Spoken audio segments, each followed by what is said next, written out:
8 जनवरी और हम लोग आज डिस्कस करेंगे 8 जनवरी के इंपॉर्टेंट क्वेश्चन एंड आंसर्स। तो इसलिए इस वीडियो को आप अंत तक देखिए। स्वागत है आपका एग्जाम मंथन में। अगर आपने इस चैनल को सब्सक्राइब नहीं किया है तो आज ही सब्सक्राइब कर लीजिए, क्योंकि यहाँ पे मिलते हैं आपको डेली करंट अफेयर्स, एमसीक्यू, साथ ही मिसलेनियस टॉपिक्स का डिस्कशन। तो चलिए शुरू करते हैं आज का डेली एमसीक्यू मंथन। आज का हमारा फर्स्ट क्वेश्चन है, Kambala is an annual buffalo race of which state? Kambala किस राज्य की एक वार्षिक भैंस दौड़ है? कर्नाटका, केरला, आंध्र प्रदेश या फिर तमिलनाडु? सही आंसर है ये हमारा कर्नाटका की एनुअल बफेलो रेस है। अभी हाल ही में इस रेस पर जो अनसर्टेनिटी थी कि हो पाया कि नहीं हो पाएगा, तो लेकिन अभी न्यूज आई है कि ये जनवरी एंड में इसको कंडक्ट किया जाएगा। कंबाला रेस जो है हमारा कर्नाटका के दक्षिण कन्नड़ा और साथ में उडुपी डिस्ट्रिक्ट में हमारा ये किया जाता है। इस रेस में क्या होता है, दो भैंसों को बांध दिया जाता है और साथ में एक आदमी दौड़ता है। ऐसे दो ट्रैक बनाए जाते हैं और जो भी जीतते भैंस का दौड़ता है, भैंस फर्स्ट करती है, वो आदमी इस रेस में जीत जाता है। दोस्तों इस टाइप की जो रेस है वो हमारी एक होती है बुल के लिए होती है हमारी, वो होती है हमारी तमिलनाडु में, उसका नाम है जलीकट्टू, ये भी इंपॉर्टेंट है। और दूसरा है हमारा अनावल पीढ़ी जो है हमारा है केरला का। इसके अंदर क्या होता है कि रेस होती है और हाथी के पूंछ को पकड़ना होता है। तो ये रेस साथ में स्टेट, साथ में कौन से उसमें एनिमल्स इन्वॉल्व हैं, ये अगर आप लिंक करके ध्यान रखेंगे, क्योंकि एग्जाम में ऐसे सवाल पूछे जाते हैं कि किस स्टेट से ये हमारा रेस है, जैसे कंबाला रेस किस स्टेट से है, ऐसे पूछे जाते हैं नॉर्मली सभी एग्जाम में। तो चलिए नेक्स्ट क्वेश्चन पे बढ़ते हैं। नेक्स्ट क्वेश्चन है, the safe city project A mission mode initiative of each of which ministry? Safe city project किस मंत्रालय का एक मिशन मोड पहल है? Ministry of housing and urban affairs, ministry of women and child development, ministry of road transport and highways, ministry of home affairs? तो सही answer है ये हमारा मिनिस्ट्री ऑफ होम अफेयर्स का सेफ सिटी प्रोजेक्ट जो है हमारा इनिशिएटिव है। ये सेफ सिटी प्रोजेक्ट जो है अभी न्यूज में बना हुआ है, क्योंकि इसमें कई सारे आईएएस ऑफिसर इसमें करप्शन में लिप्त पाए गए हैं। तो ये जो हमारा न्यूज कटिंग हमारे काम का नहीं है, लेकिन हमारा काम का ये बात है, ये सेफ सिटी प्रोजेक्ट ये हमारा चालू किया गया है मिनिस्ट्री ऑफ होम अफेयर्स के द्वारा, और ये हमारा फंड किया जाता है निर्भया फंड से। अब चूंकि ये निर्भया फंड से फंडेड है, मतलब कि साफ है कि वुमेन से ये हमारा रिलेटेड है। तो वुमेन की सेफ्टी सिक्योरिटी को ध्यान में रखते हुए, साथ में वुमेन को एम्पावरमेंट करने के लिए ये हमारा इनिशिएटिव चालू किया गया है। तो इसके तहत कई सारे जो है हमारे हर एक सिटीज में, जैसे कि अभी फिलहाल इसमें 8 सिटीज हैं, उनमें जैसे बेंगलुरु होगा, दिल्ली, मुंबई, यहाँ पे सीसीटीवी कैमरास का इंस्टॉलेशन बढ़ाना है। वुमेन का जो हमारे इन्वॉल्वमेंट है हर एक लॉ एनफोर्समेंट एजेंसीज में, उनको भी बढ़ाना है। तो ये इससे लिंक्ड है। तो चलिए नेक्स्ट क्वेश्चन पे बढ़ते हैं। नेक्स्ट क्वेश्चन पे बढ़ने से पहले ये देखते हैं कि इसमें फंडिंग होती है 60:40 की होगी। सेंटर का होगा 60% और स्टेट्स का होगा 40। सेंटर का होगा 60%, स्टेट का होगा 40%। इसमें कई सारी मिनिस्ट्रीज इन्वॉल्व है प्रोजेक्ट्स में, क्योंकि ये पूरे ऑल इंडिया लेवल पे इन्वॉल्व है। ये आप यहां पे देख सकते हैं। Moving forward to next question.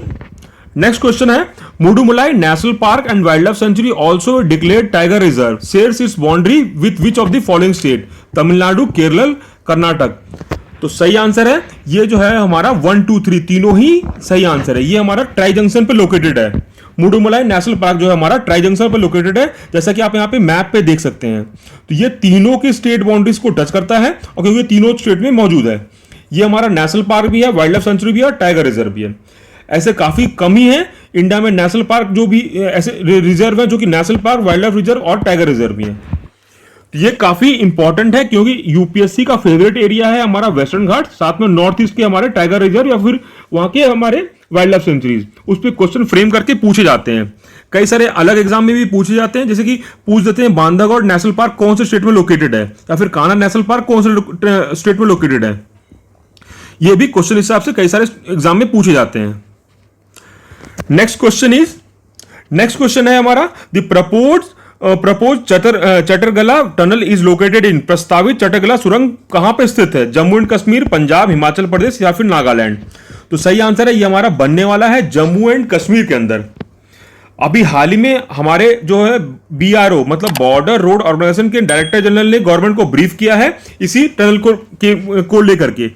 ये हमारा जम्मू एंड कश्मीर में बनेगा, अब जो हमारे डिस्ट्रिक्ट कठुआ और डिस्ट्रिक्ट डोडा को कनेक्ट करेगा। इसकी जो लेंथ होगी वो मात्र होगी 6.8 किलोमीटर होगी। ऐसा अभी जो है कई सारे टनल्स का जो है कई सारे इनॉग्रेशन और हुआ है।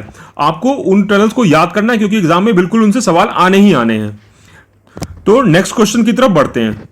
नेक्स्ट क्वेश्चन है, विच of the following country is the world biggest exporter of the rice? निम्नलिखित में से कौन सा देश चावल का विश्व का सबसे बड़ा निर्यातक है? चाइना, इंडिया, मलेशिया या फिर इंडोनेशिया? तो सही आंसर है इसका इंडिया। अभी जो है इस साल इंडिया वर्ल्ड में biggest exporter of the rice हो गया है, क्योंकि वियतनाम जो कि वर्ल्ड में थर्ड बिगेस्ट एक्सपोर्टर था, वो अब एक्सपोर्ट की जगह इंडिया से राइस इंपोर्ट कर रहा है, और वो भी ऐसा कई दशकों के बाद ऐसा कर रहा है। तो ये भी पॉइंट इंपॉर्टेंट है, क्योंकि ये पूछा जा सकता है कि ऐसा कौन सा कंट्री है जो कि कई दशकों बाद इंडिया से राइस इंपोर्ट कर रहा है। तो उस कंट्री का नाम है वियतनाम। जो इंडिया अभी फिलहाल तो वर्ल्ड का biggest exporter of the rice बन गया है, और इंडिया जो है करीब इस साल 14 मिलियन टन ऑफ राइस को एक्सपोर्ट कर चुका है।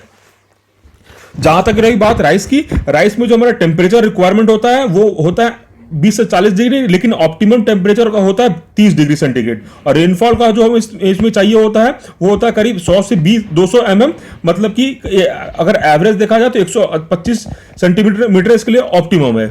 राइस जो है बेस्ट ग्रो करता है हमारे क्लेई और अलुवियल सॉइल में, ये बेस्ट ग्रो करता है।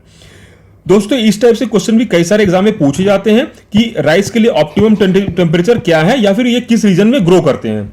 तो इस टाइप से भी आपको ध्यान रखना है। नेक्स्ट क्वेश्चन की तरफ बढ़ते हैं।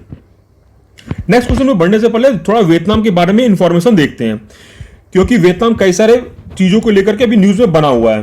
तो वियतनाम की जो हमारे कैपिटल है हनोई, यहाँ की करेंसी है डोंग, यहाँ के प्राइम मिनिस्टर हमारे न्यूगॉन जॉन फुक यहाँ के प्राइम मिनिस्टर है। ये भी काफी इंपॉर्टेंट है। वियतनाम को हम लोग बोलते हैं किंगडम ऑफ मोटर बाइक्स भी बोलते हैं, और वियतनाम के अंदर ही वर्ल्ड का बिगेस्ट केव भी मौजूद है। उसका नाम क्या है? सॉन्गडोंग केव है। सॉन्गडोंग केव वहां का वर्ल्ड का बिगेस्ट केव है। वियतनाम जो है वर्ल्ड का लार्जेस्ट प्रोड्यूसर और लार्जेस्ट एक्सपोर्टर भी है हमारा ब्लैक पेपर का।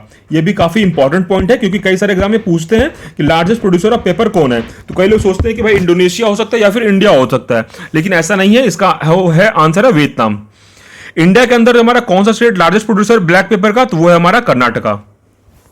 अगर हम लोग इसमें नेबरिंग स्टेट्स की बात करें वियतनाम की, तो वियतनाम के हमारे नेबरिंग स्टेट्स हमारे चाइना, लाओस, कंबोडिया, और साथ में अगर सी की बात करें तो यहां पर गल्फ ऑफ टोंकिंग भी है, और साथ में साउथ चाइना सी भी है, और पैसिफिक ओशन भी है। तो ये हो गए हमारे इसके नेबरिंग बॉडीज, इसके वाटर बॉडीज और कंट्रीज। अगर इनकी कैपिटल की बात करें तो हमारा वियतनाम का कैपिटल तो हनोई है, लाओस का हमारा है वेंटेने, और हमारा कंबोडिया का फेनोम पेन है कंबोडिया का कैपिटल। इनके जो कैपिटल साथ में प्राइम मिनिस्टर है कई सारे एग्जाम में पूछे जाते हैं, जैसे हमारा एनटीपीसी हो गया या फिर हमारा आईबीपीएस हो गया, बैंक पीओ हो गया, तो इसमें पूछे जाते हैं, इसलिए छोटी छोटी बातों का आप ध्यान रखेंगे। Moving forward to next question. Next question is related to India's first fire park has been inaugurated by. भारत के पहले फायर पार्क का उद्घाटन किया गया है किनके द्वारा? नरेंद्र मोदी, नवीन पटनायक, नीतीश कुमार या फिर अमित शाह? तो ये हमारा इनॉग्रेट किया गया है नवीन पटनायक के द्वारा। अब चूंकि ये इनॉग्रेट किया गया नवीन पटनायक के द्वारा, मतलब कि हमारा उड़ीसा में इसको खुला है। उड़ीसा में कहां पे खुला है? तो उड़ीसा में हमारा जो है भुवनेश्वर में खुला है। भुवनेश्वर जो है इंडिया का प्लान्ड सिटी है। यहीं पे हमारा नंदन कानन जू भी मौजूद है, जहां पे व्हाइट टाइगर भी आपको देखने को मिलता है। ये जो हमारा इंडिया का फर्स्ट फायर पार्क है, ये हमारा खोला गया है ताकि लोगों के बीच में हम लोग जागरूकता फैला सके। ये हमारा पब्लिक के लिए ओपन किया जाएगा, हर एक शनिवार को 2 घंटे के लिए ओपन किया जाएगा, जिसमें कि कई सारे जो फायर प्रोडक्ट्स जो इस्तेमाल होते हैं फायर प्रिवेंशन के लिए और जान बचाव के लिए इस्तेमाल होते हैं, उनको यहाँ पे दिखाया जाएगा ताकि लोगों के बीच में जागरूकता फैलाई जा सके। Next question is recently the 41st annual 6-member GCC gulf cooperation council summit was held at. हाल ही में 41st वार्षिक 6 सदस्यीय खाड़ी सहयोग परिषद का शिखर सम्मेलन आयोजित किया गया था अल उला, सऊदी अरेबिया, दुबई, दोहा या फिर मस्कट? तो सही आंसर है ये हमारा कंडक्ट किया गया था अल उला, सऊदी अरेबिया में कंडक्ट किया गया था। ये जो हमारा जीसीसी है, ये जो काउंसिल है ये काफी इंपॉर्टेंट है, क्योंकि इससे कई बार कंट्रीज के मेंबर्स पूछे जाते हैं। जैसे कि आप पूछ दिया जाता है कि इनके मेंबर्स कौन कौन से हैं, तो वो आपको आइडेंटिफाई करना पड़ता है। तो आपको मात्र 6 कंट्रीज के मेंबर्स हैं, उस कंट्रीज का नाम आपको बिल्कुल ध्यान रखना है।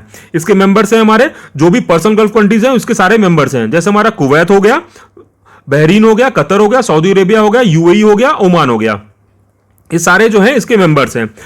अभी हाल ही में इसकी मीटिंग हुई थी, अलोरा में हुई थी, सऊदी अरेबिया में। और इसका सेक्रेटेरिएट कहां पे है? तो सेक्रेटेरिएट हमारा रियाद में है, सऊदी अरेबिया। और ये हमारा एस्टैब्लिश किया गया था 1981 में एस्टैब्लिश किया गया था। एक और इंपॉर्टेंट पॉइंट है जो हमारी इस समिट में हुई थी, इसी समिट के अंदर सॉलिडारिटी एंड स्टेबिलिटी डील भी साइन हुई थी। तो ये एग्जाम में पूछा जा सकता है कि solidarity and stability deal is related to which organisation.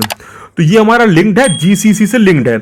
इसमें किया क्या गया है कि जितने भी सैंक्शन लगाए गए थे हमारे इसके कतर के ऊपर, उसको विड्रॉ कर लिया गया है। सैंक्शंस के अंदर ये क्या, जो कतर के साथ सारे रिलेशन को जो है बंद कर दिया गया था, मतलब जितने सारे ट्रेड के साथ साथ रूट्स को भी बंद कर दिया गया था बाकी कंट्रीज के द्वारा, तो वो दोबारा रीओपन कर दिया जाएगा इस ट्रीटी के तहत। इस डील का नाम है solidarity and stability deal. Let's move to next question. Next question है, which state has started launch pad योजना? लॉन्च पैड योजना किस राज्य के द्वारा चालू किया गया है? उत्तर प्रदेश, हिमाचल प्रदेश, मध्य प्रदेश या फिर आंध्र प्रदेश? तो ये हमारा चालू किया गया है मध्य प्रदेश के द्वारा। मध्य प्रदेश सरकार के द्वारा हमारा लॉन्च पैड योजना चालू किया गया है। और ये चालू किया गया है उनके लिए जो बच्चे, लड़के और लड़कियां हमारे चाइल्ड केयर इंस्टीट्यूशन से पास करके निकलते हैं, उनको ट्रेनिंग साथ में उनको पढ़ाई को कंटिन्यू करने के लिए ये हमारा इनिशिएटिव चालू किया गया है। ये चालू किया गया है हमारे मध्य प्रदेश के women and child development department के द्वारा ये चालू किया गया है। कुछ और जो इनिशिएटिव्स है हमारे रिसेंटली जो डेवलपमेंट्स हुए हैं एमपी में, वो भी इंपॉर्टेंट है। वो है जैसे कि यहां पे अभी हाल ही में राग भोपाली समिट को अभी ऑर्गेनाइज किया गया था। यह चालू किया गया था हमारा एक जिला एक शिल्प के तहत। इसमें क्या किया गया था कि हर एक जिले के कुछ इंपॉर्टेंट जो भी वहां के प्रोडक्ट्स हैं उसको प्रमोट करने के लिए चालू किया गया था। और साथ में हमारा बांधवगढ़ टाइगर रिजर्व है, ये भी हमारा मौजूद है मध्य प्रदेश में। यहां पे इंडिया का फर्स्ट हॉट एयर बैलून को चालू किया जाएगा टूरिस्ट के लिए। ये दोनों भी पॉइंट बिल्कुल इंपॉर्टेंट है, इनको आप दिमाग में रखिएगा। Next question is, which state government has announce to celebrate Desh Nayak दिवस? किस राज्य सरकार ने देश नायक दिवस मनाने की घोषणा की है? महाराष्ट्र, उत्तर प्रदेश, उड़ीसा या फिर वेस्ट बंगाल? तो सही आंसर है ये हमारा चालू किया जाएगा वेस्ट बंगाल गवर्नमेंट के द्वारा। ये आप ट्वीट देख सकते हैं। इसमें तो बताया गया है कि 23 जनवरी को हमारी जो वेस्ट बंगाल की गवर्नमेंट है वो देश नायक दिवस को सेलिब्रेट करेगी। अभी क्या है कि वेस्ट बंगाल के में जो इलेक्शन होने वाले हैं, तो कई सारे ऐसे छोटे मोटे इनिशिएटिव्स को चालू किया जाएगा सेंट्रल गवर्नमेंट के द्वारा और स्टेट गवर्नमेंट के द्वारा। जैसे आप लोगों ने देखा होगा कि अभी हमारे होम मिनिस्टर ने विश्व भारती यूनिवर्सिटी को विजिट किया था शांति निकेतन में।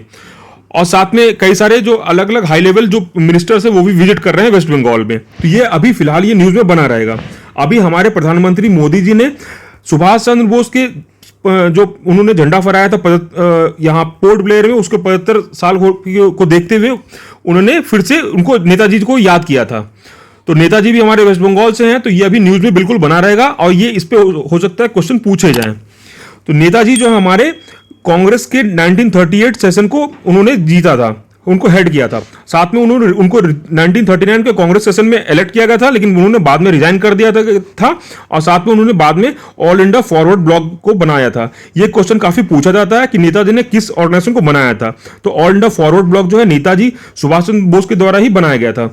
और नेताजी को लेकर के अभी कई सारे क्वेश्चन अभी और फ्रेम किए जाएंगे क्योंकि उनकी बर्थ एनिवर्सरी आ रही है 23 जनवरी को।